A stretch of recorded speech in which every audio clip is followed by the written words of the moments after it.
జోహార్ Jayashankar sir. గౌరవ పెద్దలు, ఈరోజు జయశంకర్ గారి జయంతి సందర్భంగా 92వ జయంతి సందర్భంగా మన భవన్లో ఏర్పాటు చేసుకున్న ఈ కార్యక్రమానికి అధ్యక్షత వహిస్తున్న సోదరులు, శాసన మండలి సభ్యులు, కవి గాయకులు శ్రీ దేశపతి శ్రీనివాస్ గారు, పెద్దలు, శాసన మండలిలో ప్రతిపక్ష నాయకులు శ్రీ సిరికొండ మధుసూనాచారి గారు, గౌరవనీయులు మాజీ మంత్రివర్యులు మన శాసనసభ్యులు సూర్యాపేట పెద్దలు శ్రీ జగదీశ్వర్ రెడ్డి గారు, గౌరవ శాసనసభ్యులు పెద్దలు శ్రీ ముఠా గోపాల్ గారు, గౌరవ మాజీ మంత్రివర్యులు పెద్దలు శ్రీ మహమూద్ అలీ గారు, గౌరవ మాజీ మంత్రివర్యులు పెద్దలు శ్రీ సింగిరెడ్డి నిరంజన్ రెడ్డి గారు, గౌరవ శాసన సభ మాజీ సభ్యురాలు మా అక్క శ్రీమతి సునీత మహేందర్ రెడ్డి గారు, శాసన మండలి సభ్యురాలు పెద్దలు శ్రీమతి సురభి వాణీదేవి గారు, గౌరవనీయులు జిల్లా పరిషత్ కరీంనగర్ మాజీ అధ్యక్షురాలు శ్రీమతి తుల ఉమ గారు, ఊపాలపల్లి మాజీ శాసనసభ్యులు పెద్దలు శ్రీ వెంకటరమణారెడ్డి గారు, గౌరవ పెద్దలు party general secretary Shri RS Praveen Kumar గారు, గౌరవ రాజ్యసభ మాజీ సభ్యులు లింగయ్య యాదవ్ గారు, శాసన మండలి సభ్యులు శ్రవణన్న గారు, శాసన మండలి సభ్యులు తమ్ముడు రాజు గారు, రాజ్యసభ మాజీ సభ్యులు party general secretary Shri Ravula Chandrasekhar Reddy గారు, గౌరవ శాసనసభ మాజీ సభ్యులు శ్రీ ముత్తిరెడ్డి యాదగిరి రెడ్డి గారు, రవీంద్ర కుమార్ గారు, కోరుకంటి చందర్ గారు, గౌరవనీయులు డాక్టర్ మెతుకు ఆనంద్ గారు, అదేవిధంగా వేదిక ముందున్న గౌరవ శాసన సభ మాజీ సభ్యులు శ్రీ మల్లయ్య యాదవ్ గారు, అదేవిధంగా వేదికపైన ఉన్న రాగిడి లక్ష్మారెడ్డి గారు, గౌరవనీయులైన కార్పొరేషన్ల మాజీ అధ్యక్షులు మా భరత్ అన్న, రామచందర్ అన్న, అట్లాగే రాకేష్, నగేష్ అన్న, గెల్లుసీను, కిషోరు, ఇంకా మిత్రులందరికీ వాల్యానాయక్ గారు, రాజీవ్ సాగర్ గారు, నాగేందర్ గౌడ్ గారు, పేరు పేరున అందరికీ, ఆడబిడ్డలకు, అన్నదమ్ములకు, పత్రికా మిత్రులకు అందరికీ నమస్కారాలు. అందరికీ కూడా హృదయపూర్వకంగా ధన్యవాదాలు. అన్ని ప్రసంగాలు విన్న తర్వాత మరి చాలా జ్ఞాపకాలు, చాలా మనసులో చాలా ఆలోచనలు ఎన్నో ఉన్నప్పటికీ కొంత క్లుప్తంగానే నేను కూడా మాట్లాడే ప్రయత్నం చేస్తాను. పెద్దలు డాక్టర్ బాబాసాహెబ్ అంబేద్కర్ గారి మనవడు, మీ అందరికీ సుపరిచితుడు. ఆనాడు మనం 125 అడుగుల ఎత్తు అంబేద్కర్ విగ్రహాన్ని ప్రతిష్ఠించినప్పుడు ముఖ్య అతిథిగా కేసీఆర్ గారితో పాటు హాజరైన ప్రకాష్ అంబేద్కర్ గారు ఇప్పుడే మన దగ్గర రాబోతూ ఉన్నారు, మన కేసీఆర్ గారి నివాసానికి రాబోతూ ఉన్నారు. కాబట్టి వారిని రిసీవ్ చేసుకునేది కూడా ఉంది. క్లుప్తంగానే అందుకే ప్రసంగించే ప్రయత్నం చేస్తాం. కేసీఆర్ గారు ఎట్లా అయితే ఇవాళ మనందరం కూడా కేసీఆర్ గారిని ఎంత గొప్పగా అయితే తెలంగాణ సాధించిన ఒక జాతిపితగా మనందరం ఎట్లయితే భావిస్తామో, కేసీఆర్ ఫాదర్ ఆఫ్ తెలంగాణ అని ఎట్లయితే భావిస్తామో, ఒక మాటలో చెప్పాలంటే కేసీఆర్ గారు ఆనాడు తనకు గాడ్ ఫాదర్గా చూసుకున్నది, కొలుచుకున్నది ఎవరిని అంటే పెద్దలు ప్రొఫెసర్ ఆచార్య కొత్తపల్లి జయశంకర్ గారు. నేను ఒక 10 సంవత్సరాల పాటు, నా అదృష్టం ఒక 10 సంవత్సరాల పాటు జయశంకర్ సార్తో పాటు అభిప్రాయాలు పంచుకునేదానికి కానీ, వారి నుంచి విషయాలు తెలుసుకునేదానికి కానీ నాకు కూడా అదృష్టం కలిగింది. 2004 ఆగస్టు నుంచి 2013-14 వారు చివరి దశ దాకా కూడా వారితో ఎన్నో సందర్భాలలో ఎన్నో గంటలు గడిపే అవకాశం అందరికీ కూడా అంతమందికి దక్కింది. వారితో పాటు నాకు కూడా కొంత దక్కింది. నిజంగా ఆయన ఎంత గొప్పవాడంటే ఆయన ఒక ఎన్సైక్లోపీడియా. ఎప్పుడు ఏ రోజు ఏ సెకండ్లో మనకి ఏ అనుమానం వచ్చినా, ఏ సందేహం వచ్చినా సార్కి ఫోన్ చేస్తే ఆన్సర్ వెంటనే దొరికేది. ఫలానాది ఆయనకు తెలియదు, ఫలానా విషయం వారికి తెలియదు అనే పరిస్థితి లేదు. అంటే ప్రపంచ విషయాలు కానీ, భారతదేశానికి సంబంధించిన విషయాలు కానీ, ఉమ్మడి ఆంధ్రప్రదేశ్, తెలంగాణకు జరిగిన వివక్ష, అన్యాయం, ఏ రంగం తీసుకున్నా జయశంకర్ సార్కు తెలియని సబ్జెక్ట్ అంటూ ఉండకపోయేది. అంతలాగా ఆయన అధ్యయనం చేసేది, అంత చదివేది, అంత అర్థం చేసుకునేది, అవగాహన పెంచుకొని ఇతరుల జ్ఞానాన్ని పంచే ప్రయత్నం చేసేది. జయశంకర్ గారిని నేను కొన్ని విషయాలు కావాలని ఒక స్టూడెంట్ మాదిరిగా గుచ్చి అడిగేటాను. ఎందుకంటే సారు అల్టిమేట్గా టీచర్, ప్రొఫెసర్గా, వైస్ ఛాన్సలర్గా పనిచేసిన, ఇంకా ఎన్నో ఉన్నతమైన పదవులు అధిరోహించిన, అల్టిమేట్గా వారు ఒక టీచర్ వృత్తిపరంగా. కాబట్టి అడిగితే నొచ్చుకోకుండా, అస్సలు ఏమాత్రం చెప్పిన విషయాన్ని మళ్ళీ చెప్పాల్సి వచ్చినా చాలా ఓపికగా చెప్పేది. ఒక్క మాట నాకు బాగా గుర్తున్న మాట. నేను ఒకసారి వారిని అడిగిన, సార్ ఇప్పుడు వెనుకబాటుతనం తెలంగాణ రాష్ట్ర ఏర్పాటుకు గల కారణాల్లో ఒక ప్రధానమైన కారణం అని మీరు చెప్తారు కదా, మరి అట్లాంటిది వెనుకబాటుతనం కూడా ఒక ముఖ్యమైన కారణం అయితే మరి అన్నిటికంటే ఎక్కువ దగాపడ్డ జిల్లా ఏది తెలంగాణ ప్రాంతంలో, ఉమ్మడి ఆంధ్రప్రదేశ్లో అంటే అది మహబూబ్ నగర్ జిల్లా. అతిపెద్ద జిల్లా, అతి ఎక్కువ దగాపడ్డ జిల్లా పాలమూరు జిల్లా.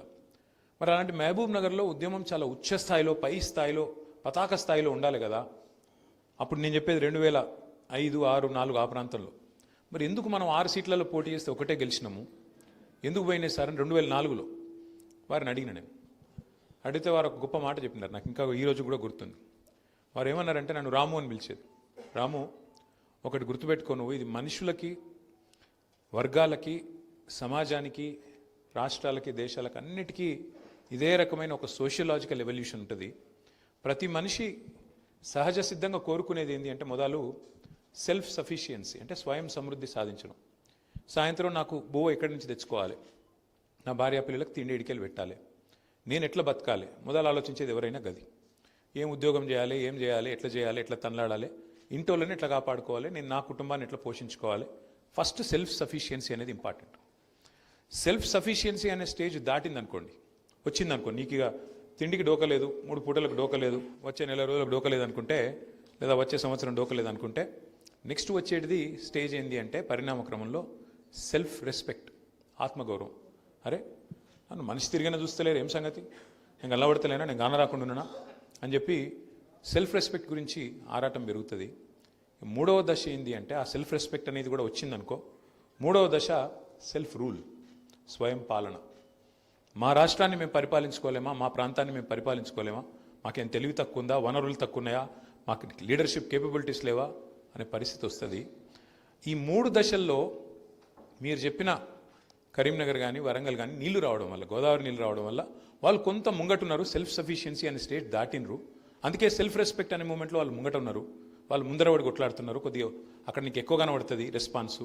అదే మహబూబ్ నగర్ ఇంకా సెల్ఫ్ సఫిషియన్సీ కోసం తనలాడుతుంది కదా. వలసల జిల్లా కదా రాము, 14 లక్షల మంది వలస పోతారు ప్రతి సంవత్సరం, సీజన్ టు సీజన్ నడుస్తుంది అక్కడ. వాళ్ళకి ఇప్పటికిప్పుడే నువ్వు ఆత్మగౌరవ జెండా ఎత్తు అంటే తిండికే లేకపోయి నేనేడికెళ్ళి చూడాలంటారు. కాబట్టి గట్లున్నది, అర్థం చేసుకో అని చెప్పిండు. అంటే ఎంత గొప్ప ఆలోచన, ఎంత గొప్ప విశ్లేషణ అంటే, అదే ఇంకెవరినో అడిగితే మీ నాయకత్వం చక్కగా లేదాడా, లేదా ఫలానా చక్కగా లేదు అని చెప్పి ఇట్లా ఎత్తేసినట్టు మాట్లాడతారు. కానీ అర్థవంతంగా అవగాహనతో అర్థమయ్యేటట్టు చెప్పగలగడం అనేది ఒక ఆర్ట్. డెఫినెట్గా జయశంకర్ సార్కి మించి అంత గొప్పగా చెప్పగలిగిన వాళ్ళు ఇట్లాంటి విషయాలు ఎవరు లేరు.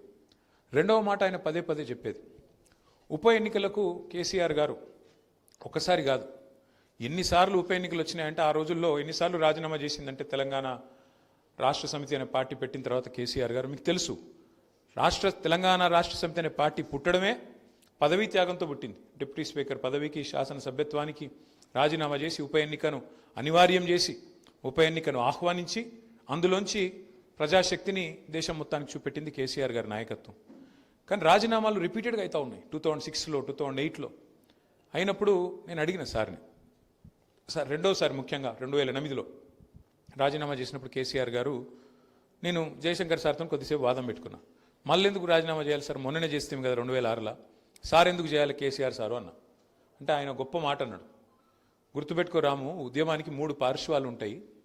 మొదటి పార్శ్వం సెన్సిటైజేషన్, భావజాల వ్యాప్తి, అది నిరంతరం జరుగుతూ ఉండాలి. భావజాల వ్యాప్తి అంటే తెలంగాణకు జరుగుతున్న అన్యాయం పట్ల చర్చ జరుగుతూ ఉండాలి.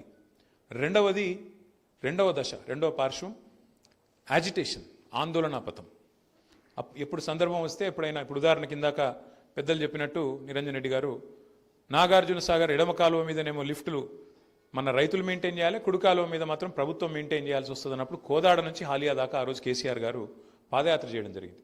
సో అట్లా ఆందోళన పదంలో ప్రయాణం చేయడం. ఆర్డీఎస్లో అన్యాయం జరుగుతున్నది, మనకు నీళ్లు రావడం లేదన్నప్పుడు నడిగడ్డలో ఆ రోజు జోగులాంబ నుంచి కింద గద్వాల దాకా కేసీఆర్ గారు పాదయాత్ర చేసిన 2001-2 నేను చెప్పేది. అట్లా ఆందోళన పదంలో పోవాల్సి వచ్చినప్పుడు పోవాలి. 3వది democratization, sensitization, agitation, democratization. Democratization అంటే ఏంటి, ఈ ఆందోళనని, ఈ భావజాల వ్యాప్తిని అల్టిమేట్గా ఒక రాజకీయ శక్తిగా మలిచి, ఓట్ల రూపంలో మలిచి, సీట్ల రూపంలో మలిచి, ఆ సీట్ల ద్వారా యాచించి కాదు శాసించి ఢిల్లీ మెడలు వంచి తెలంగాణ తెచ్చుకోవాలి. ఇది కేసీఆర్ గారికి ఆయన నూరి పోసిన ఒక ఉద్యమ పంద. అంటే ఇవాళ చూస్తూ ఉంటాం, చూడండి, ఢిల్లీలో 75 సార్లు మన ముఖ్యమంత్రి రేవంత్ రెడ్డి ముఖ్యమంత్రి అయిన తర్వాత ఇది 75వ సారి ఈరోజు ఢిల్లీలో ఉన్నాడు. ఆయన ముఖ్యమంత్రి అయి 32 నెలలు కాలే, ఎల్లుండితోనో రేపటితోనో 32 నెలలు అవుతుంది. కానీ 13 రోజులకు ఒకసారి ఢిల్లీ పోతాడు, 2-3 రోజులు ఆడు ఉంటాడు, దేహి దేహి దేహి అని ఈరోజు అక్కడ యాచిస్తూ ఉన్నాడు. వాళ్ళకి మరి యాచిస్తున్నాడో వాళ్ళకి ఇచ్చొస్తున్నాడో కానీ మొత్తానికైతే ఢిల్లీ పోవడం అంటే ఢిల్లీ వాళ్ళ ముందు యాచించి ఢిల్లీ ముందు గులాంగిరి చేసి జయశంకర్ సార్ కోరుకున్నది ఇదే. ఏమన్నాడు ఆయన? ఢిల్లీకి సామంతులు ఉండొద్దు, స్వతంత్రులు ఉండాలి. ఎన్నటికైనా స్వీయ రాజకీయ అస్తిత్వమే తెలంగాణకు శ్రీరామ రక్ష. తెలంగాణ కోసం ఒక స్వీయ రాజకీయ అస్తిత్వ పతాక ఉండాలి. ఎన్నటికైనా తెలంగాణ కోసం ఎలాంటి రాజీ లేకుండా, ఎవరితోని కాంప్రమైజ్ కాకుండా, గొంతు విప్పితే గర్జించే విధంగా ఓ సింహంలాగా గర్జించే గొంతు ఓ కేసీఆర్ తీరుగా ఉండాలి, ఉండి తీరాలి. అందుకే కాంగ్రెస్లో కలవద్దు అని గట్టిగా వాదించిన నాయకుడు, వాదించిన మహానుభావుడు ప్రొఫెసర్ జయశంకర్ గారు. ఎందుకంటే ఆయన నమ్మిండు బలంగా. ఎట్టి పనికైనా మట్టి పనికైనా మనోళ్ళు చెప్తారు పెద్దోళ్ళు, ఇంటోడే ఉండాలి అని. జయశంకర్ గారు నమ్మింది ఏంటంటే ఎట్టి పనికైనా మట్టి పనికైనా తెలంగాణోడు ఉంటే పని అవుతుంది, కానీ మళ్ళీ ఢిల్లీ ఓడి చెప్పినట్టు తలాడించేటోడు గంగెద్దు లెక్క డూడు బసవన్న లెక్క ఉండటంతో ఏమి కాదు అని. అందుకే ఇవాళ తెలంగాణ ప్రజలు ఆలోచన చేయాలి. మొన్న మీరు చూసింటారు, హరీష్ రావు గారు ఒక ప్రెస్ మీట్ వివరంగా పెట్టినారు. సోదరులు సోషల్ మీడియాలో కూడా పెడతా ఉన్నారు. ఎట్లా మళ్ళీ తెలంగాణకు నీళ్లలో అన్యాయం చేసే ప్రయత్నం జరుగుతున్నది, ఎట్లా తెలంగాణ వాటాని మళ్ళీ ఒక్కసారి తెలంగాణ ప్రాజెక్టులను రద్దు చేయమని గోదావరి రివర్ మేనేజ్మెంట్ బోర్డు మీటింగ్లో తెలంగాణకు సంబంధించిన 7 ప్రాజెక్టులు రద్దు చేయమని ఇవాళ తమ ఆధీనంలో తమ చెప్పు చేతల్లో ఉన్న కేంద్ర ప్రభుత్వాన్ని ఎట్లా ఆంధ్రప్రదేశ్ ప్రభుత్వం ఇవాళ ఆడిస్తున్నదో నిన్న వివరంగా హరీష్ రావు గారు చెప్తే మన వాళ్ళందరూ ఇవాళ నేను చూస్తూ ఉంటే ఉదయం పేపర్లో కానీ టీవీలో కానీ బ్రహ్మాండంగా మన వాళ్ళు కూడా మళ్ళీ ఒక్కసారి అంటే ఢిల్లీ పార్టీల చేతుల్లో మళ్ళీ తెలంగాణ ఎట్లా తల్లడిల్లుతున్నదో ఒకసారి అర్థం చేసుకోవాల్సిన బాధ్యత మనందరి మీద ఉన్నది. ఎందుకంటే ఢిల్లీ పార్టీల చేతుల్లో జుట్టు అల్టిమేట్గా ఎవరి చేతులు ఉంటే వాడు ఆడిచ్చినట్టు ఆడతారు వాళ్ళు. అదే తెలంగాణకు నికార్సుగా తెలంగాణ కోసమే పుట్టిన పార్టీ, తెలంగాణ కోసమే అల్టిమేట్గా ప్రాణాన్ని పనిపెట్టడానికి సైతం, పనంగా పెట్టడానికి సైతం మరి వెనకాడకుండా నడిపించిన నాయకుడు ఉంటే ఆ పరిస్థితి ఉంటుందా? ఇవాళ పార్లమెంట్లో, భారత పార్లమెంట్లో, లోక్సభలో ఒక బీజేపీ ఎంపీ లేచి తెలంగాణ ఏర్పాటును పాకిస్తాన్ ఏర్పాటుతో పోలిస్తే ఒక్కడన్నా మాట్లాడిండా లోక్సభలో? ఒక్క కాంగ్రెస్ వాడు, ఒక్క బీజేపీ ఎంపీ ఒక్కనికన్నా రేషం ఉన్నదా? అదే అక్కడ గులాబీ జెండా కప్పుకున్న మన ఎంపీలుంటే పోయి గల్లవట్టకపోదురు ఏం మాట్లాడుతున్నారో నా కొడక అని. ఒక గది తెలంగాణ గురించి జయశంకర్ సార్ శాసించి సాధించాలన్నది గది. ఆయన ఆలోచించింది, ఆయన కోరుకున్నది గది. కానీ ఇవాళ దురదృష్టం మళ్ళీ ఒకసారి తెలంగాణ చివరికి మళ్ళీ ఇంత సాధించి భౌగోళిక తెలంగాణ సాధించుకున్నా మళ్ళీ తిరిగి సామంతులుగా బతకాల్సిన పరిస్థితిని ఢిల్లీకి కప్పం కట్టుకుంటేనే బతికే ముఖ్యమంత్రులు, ఢిల్లీ చుట్టూ చిప్పబట్టుకుని తిరిగే మరి అసమర్థ నాయకులు, వీళ్ళ వల్ల మళ్ళీ తెలంగాణ ప్రజలు కూడా తల్లడిల్లిపోయే పరిస్థితి వచ్చింది. ఇంకొక మాట కూడా మీకు ఈ సందర్భంగా నేను చెప్పాలి. ఇవాళ ఉదయం నేను ఒక ఫోటో పెట్టిన సోషల్ మీడియాలో. నాకు ఒక ఉత్కృష్టమైన సందర్భంలో ఒక మహా అనుభూతి అది. నవంబర్ 29 కేసీఆర్ గారు దీక్షకు దిగిన రోజు 2009. కరీంనగర్ నుంచి బయలుదేరి సిద్దిపేటకు పోవాలి. పోయి అక్కడ కేసీఆర్ గారు ఆమరణ దీక్షకు కూర్చోవాలి. కేసీఆర్ సచ్చుడో తెలంగాణ వచ్చుడో, కేసీఆర్ శవయాత్రన తెలంగాణ జైత్రయాత్రన అంతటి తెగింపు ప్రదర్శించిన ఒక మహా అద్భుతమైన సందర్భం అది. తెలంగాణ సమాజం మొత్తం నిట్ట నిలువున మరి తెలంగాణ కావాలన్నా వద్దా అని తేల్చుకొని ఒకవైపు బరిగీసి నిలబడ్డ సందర్భం ఆ రోజు సార్తో పాటు, కేసీఆర్ సార్తో పాటు అదే కారులో నాయన నరసింహారెడ్డి గారు, జయశంకర్ గారు, అట్లాగే కెప్టెన్ లక్ష్మీకాంతరావు గారు అనుకుంటా, లేదా రాజయ్య యాదవ్ గారు అనుకుంటా, అందరు కలిసి కారులో బయలుదేరి పోతా ఉన్నారు. అల్గనూరు చౌరస్తా దగ్గర కరీంనగర్ దాటంగానే, మానేరు దాటంగానే అక్కడ ఆపినరు. మా కారులన్నీ మానేరు బ్రిడ్జ్కి అవతలకి ఆపేసిండ్రు. పోలీసు వాళ్ళు ఎక్కడికక్కడ బ్యారికేడ్లు పెట్టి ఆపేసిండ్రు. మేము దిగి ఆ బ్యారికేడ్లు నూకేసి అటు ఇటు చేసి బండ్లన్నీ ఆపింది కాబట్టి దిగి ఊరికొచ్చే వరకే కేసీఆర్ గారిని అరెస్ట్ చేసినారు. మేము ఆ బ్రిడ్జ్ దాటే లోపలనే కేసీఆర్ గారిని అరెస్ట్ చేసి వరంగల్ వైపు వేగంగా వెళ్ళిపోయినారు. మేము ఆడ చేరుకునే వరకు కరెక్ట్గా ఆ హడావుడిలో వాళ్ళు జయశంకర్ సార్ని అక్కడనే వదిలేసింది పోలీసు వాళ్ళు. నేను వెంటనే సార్ను చేయి పట్టుకొని, సార్ మీరు నాతో రండి, ఈ లొల్లి అవుతుంది ఇదంతా మీరు నాతో రండి అని చెప్పి నా కారులో కూర్చోబెట్టుకుని బయలుదేరిపోతా ఉన్నాం. ఇది అల్గనూరు నుంచి హన్మకొండ పోతున్నాం. హన్మకొండకు పోగానే అక్కడ కాకతీయ విశ్వవిద్యాలయం ఆ ప్రాంతం రాగానే మొత్తం అక్కడ మా విద్యార్థి సోదరులందరూ ఎప్పటికే ఆందోళన మొదలుపెట్టిండ్రు. రోడ్డుకు అడ్డంగా వచ్చి కూర్చున్నారు. వాసుదేవరెడ్డి ఇక్కడనే ఉన్నాడు, శరత్ ఇక్కడనే ఉన్నాడు, ఇంకా చాలామంది తమ్ముళ్ళు వరంగల్ వాళ్ళు కూడా ఉన్నారు. మరి అందరు వచ్చి రోడ్డుకు అడ్డంగా వందలాది మంది విద్యార్థులు వచ్చి కూర్చున్నారు, రాస్తారోకో చేస్తున్నారు. కానీ మా కారు రాగానే జయశంకర్ సార్ని చూసిండ్రు. సార్ కారు వచ్చింది, సార్ కారు వచ్చింది, సార్ను పోనీ అంటే నేను చెప్పిన సార్ మీరు వండి సార్, నేను వస్తాను, నేను వీళ్ళతో కూర్చుంటా అని చెప్పి సార్ను పంపించి నేను వాళ్ళతో కూర్చున్నాడు. కూర్చోగానే కొద్దిసేపటికి అరెస్ట్ చేసిండ్రు. ఒక 20-25 నిమిషాలు అరెస్ట్ చేసిండ్రు. అందరినీ వ్యాన్లో నూకిండ్రు, డీసీఎం వ్యాన్లో నూకి చలో లేజావు ఇంకో అన్నారు. పోతున్నాం ఇక. కరెక్ట్గా జయశంకర్ సార్ ఇంటికి వెళ్ళిపోయింది. హన్మకొండ చౌరస్తాలో వారి ఇల్లు. ఆడ పోగానే మా అదృష్టానికి ముంగట బాగా అక్కడ కూడా ధర్నా అవుతుంది. మళ్ళీ హన్మకొండ చౌరస్తా అక్కడ పెద్ద ధర్నా, రాస్తారోకో మొత్తం ఎక్కడోళ్ళు అక్కడ కూర్చున్నారు. కూర్చోగానే బండి ఆగిపోయింది. ఆగిపోగానే మేము మొన్న పిల్లలు కదా ఢిల్లీలో బండ్లు ఎక్కుడు వాళ్ళు దుంకుడు కిందికి, మేము కూడా అదే పని చేసినాం. అయితే బండి ఆగింది, ట్రాఫిక్లో దుంకి డైరెక్ట్గా అందరం ఉరుక్కుంటూ జయశంకర్ సార్ ఇంటికి వెళ్ళిపోయాను. ఇంటికి వెళ్ళిపోయి కూర్చున్నాం. ఈరోజు నేను పెట్టిన ఫోటో ఆ రోజుది, జయశంకర్ సార్తో కూర్చొని సార్ ఇంట్లో అక్కడే కూర్చున్న ఆ ఫోటో. కూర్చొని ఒక 2-3 గంటలు అన్నే కూర్చున్నాం మాట్లాడుకుంటూ. ఏం చేయాలి సార్ ఇప్పుడు ఇట్లా ఏంది అని మాట్లాడుతుంటే ఈ లోపల పోలీసు వాళ్ళందరూ వచ్చిన ఒక 100 మంది వచ్చారు. వచ్చి మీరు అరెస్ట్ అయినరు, అరెస్ట్ అయిన వాళ్ళు మళ్ళీ బయటకు పారిపోయినారు, మీరు మళ్ళీ మా ఎంబడి రావాలి అన్నారు. నేను సార్ని అడిగిన, ఏముంది రాము పోయిరాపో అన్నాడు. పోయినా నన్ను తీసుకుపోయి ఆయన వరంగల్ జైలుకి తీసుకుపోయారు. సారు వెంటనే బయలుదేరి, సార్నికి పెద్ద మనిషి కదా, ఆయన ముట్టే ధైర్యం లేదు వాళ్ళకు. డైరెక్ట్గా సారు అని చెప్పిండు. నేను నన్ను అరెస్ట్ చేసి పోలీసులు తీసుకుపోతుంటే నువ్వేం భయపడకు, మేము అందరం ఉన్నాం ఈడ, సార్ ఉన్నాడు, కేసీఆర్ సార్ ఉన్నాడు, ఆయన దీక్ష నడుస్తూనే ఉన్నది, వీళ్ళు అరెస్ట్ చేసినంత మాత్రాన దీక్ష అవుతుందా, నేను బయలుదేరిపోతా కదా, నీకెందుకు, మేమందరం మిమ్మల్ని అందరినీ తీసుకుపోయి, నేను చాలా చూసిన రాము, తీసుకుపోయి 18 నెలలు 24 నెలలు కూడా పెడతారు జైల్లో, అవసరమైతే పీడీ యాక్ట్లు పెడతారు, 24 నెలలు పెడతారు. ఎమర్జెన్సీలో పెట్టినట్టు కాంగ్రెస్ వాళ్ళు దొంగలు, ఎమర్జెన్సీలో పెట్టినట్టు తీసుకుపోయి లోపల నూకుతారు, ఉద్యమాన్ని అణచివేయచ్చు అనుకుంటారు మూర్ఖులు వీళ్ళు. కానీ వీళ్ళకి తెలియదు ఉద్యమం ఇస్తుంటిదో ఒక భాస్వరం లెక్క మండుతుంది. మీరెవ్వరు భయపడకండి బిడ్డ, మేమున్నాం కదా బయట, మేము బతికిస్తాం, మీరు మళ్ళీ బయటికి వచ్చే నాటికి తెలంగాణ ఎట్లా రాదు అన్న పరిస్థితి తెచ్చి చూపెడతామని చెప్పి మాకు ధైర్యం చెప్పి నువ్వు పో పోలీసులతో పో అని చెప్పి పంపించినోడు జయశంకర్ సార్. సరే, అప్పటికే ఉద్యమం బగ్గుమని మండింది. ఒక శ్రీకాంతాచారి ఆ రోజే మరి తన ఒంటి మీద పెట్రోల్ పోసుకొని అంటించుకున్నాడు. ఒక్కటేసారి సమైక్యాంధ్ర ప్రభుత్వం రాజ్యం మొత్తం ఉలిక్కిపడ్డది. వామ్మో ఇది పెట్టుకుంటే తట్టుకోలేమన్న భయం ఆవహించింది వాళ్ళు. అందుకే వాళ్ళు మమ్మల్ని జైళ్ళకు రోజులు పంపలేదు, కానీ ఒక 30-34 గంటలు జైల్లో ఉండి తిరిగి తెల్లారొచ్చి మళ్ళీ అసోసియేట్ అయింది. ఇదంతా ఎందుకు చెప్తున్నా అంటే ఎంత గొప్ప మనిషి ఆయన అంటే 1900 చాలామందికి ఢిల్లీలో, ఎందుకంటే మనకంటే తెలుసు ఎంతో అంత, నిజంగా తెలంగాణలో కూడా చాలా మందికి తెలియదు. ఢిల్లీలో మమ్మల్ని ఇంగ్లీష్ జర్నలిస్టులు పట్టుకునేది, ఏంది మీ లొల్లి, ఎందుకు రాష్ట్రం, మీరు అసలు బతుకుతారా, రాష్ట్రం మనగలుగుతారా, వయబిలిటీ ఉందా అని అడ్డమైన క్వశ్చన్లు అడిగేది.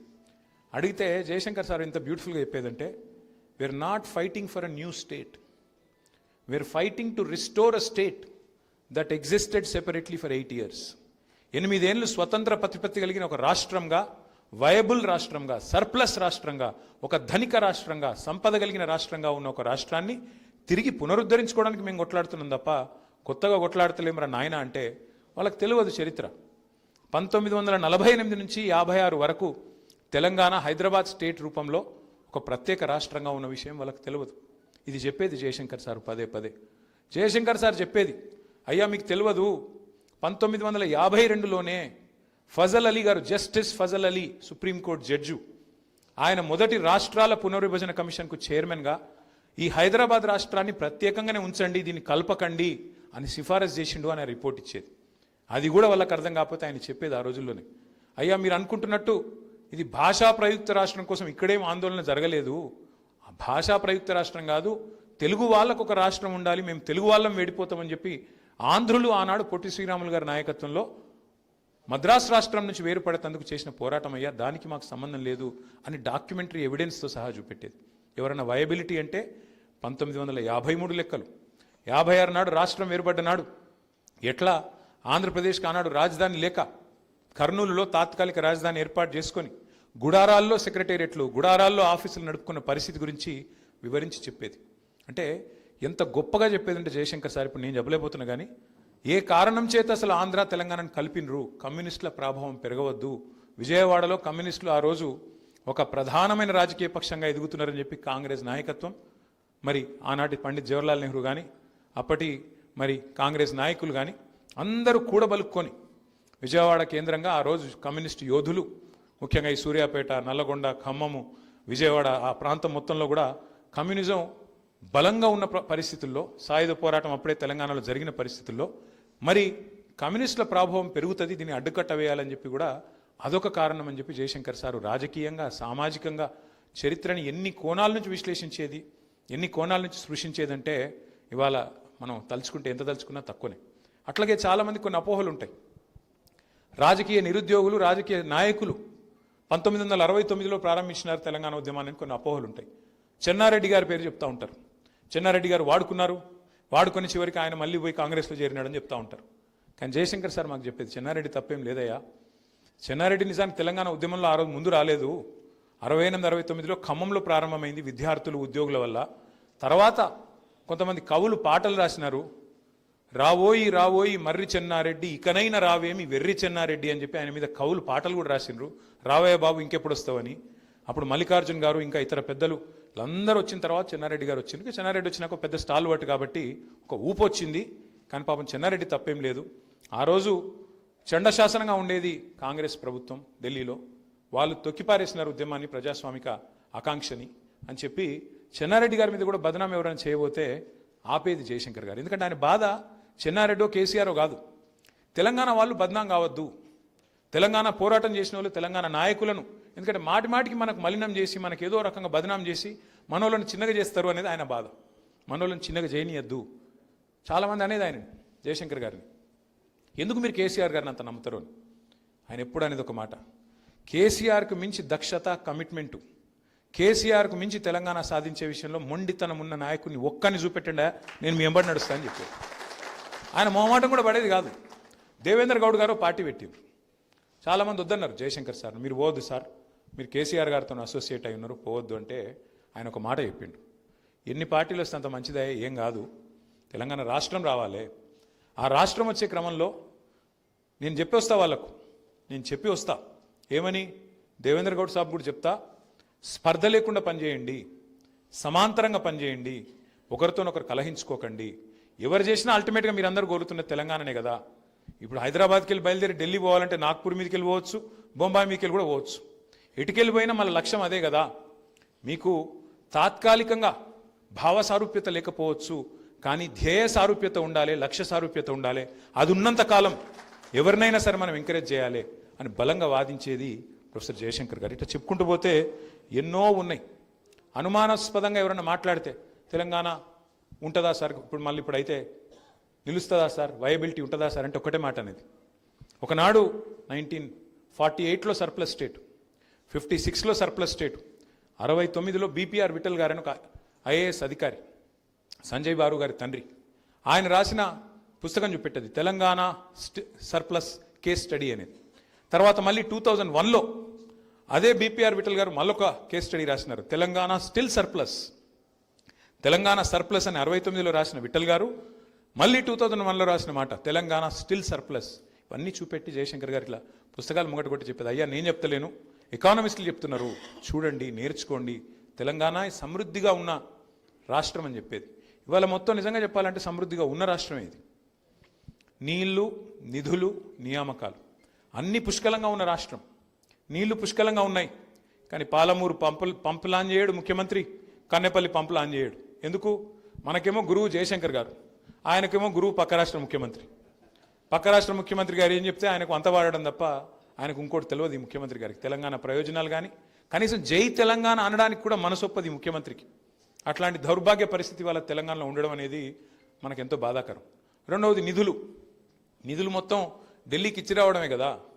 తెచ్చిందేముంది? మీరు ఢిల్లీకి 75 సార్లు పోయి ఏమీ లేదు. పైగా ఇంకా మీదికి భావదారిద్రపు మాటలు, చాలా దిక్కుమాలిన మాటలు, తెలంగాణ దివాలా తీసిన రాష్ట్రం అని చెప్పి దివాలా కోరు మాటలు. అందుకే జయశంకర్ సారు ఒకసారి ఇప్పుడు మళ్ళీ తిరిగి వస్తే ఇలాంటి సన్నాసులకు పాఠాలు చెప్తే బాగుండేమో అని అప్పుడప్పుడు అనిపిస్తుంది. ఇంకా మనం ఎన్ని చెప్పినా ఇవాళ చెవిటోని ముంగట శంఖం ఊదినట్టు అవుతున్నది. ఎన్ని చెప్పినా కేంద్ర ప్రభుత్వం స్పష్టంగా పార్లమెంట్లో చెప్పినా, అయ్యో అప్పులు చేయలేదురా కేసీఆర్, నువ్వు తప్పుడు మాటలు మాట్లాడుతున్నావు అని చెప్తే కూడా ఇవాళ చెవిటోడు ముందు శంఖం ఊదినట్టు.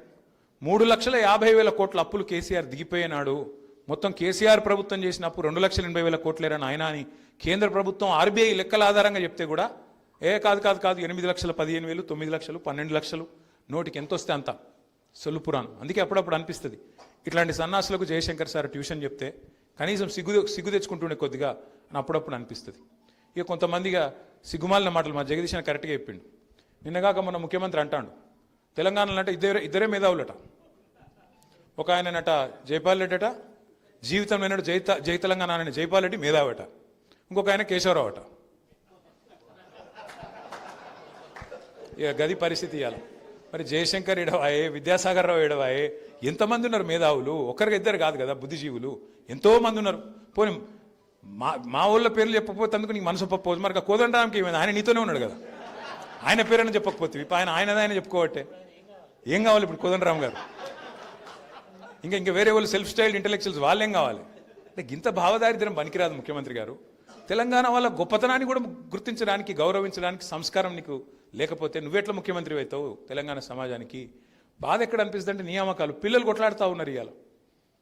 ఆ రోజు కేసీఆర్ గారి ప్రభుత్వం 2,32,000 ఉద్యోగ నియామక పత్రాలకు నోటిఫికేషన్ ఇచ్చి, నియామకాలకు నోటిఫికేషన్ ఇచ్చి 1,60,000 ఉద్యోగాలకు నియామక పత్రాలు కూడా ఇచ్చింది. కానీ బదనాం ఎట్లుంటుందంటే ఇవాళ రేపు ప్రపంచం ఎట్లా తయారైందంటే సోషల్ మీడియా వచ్చినాక నిజం కడప దాటే లోపల అబద్ధం అంగిలాగేసుకుని ఊరంతా తిరిగి వస్తుంది. అట్లా అయిపోయింది.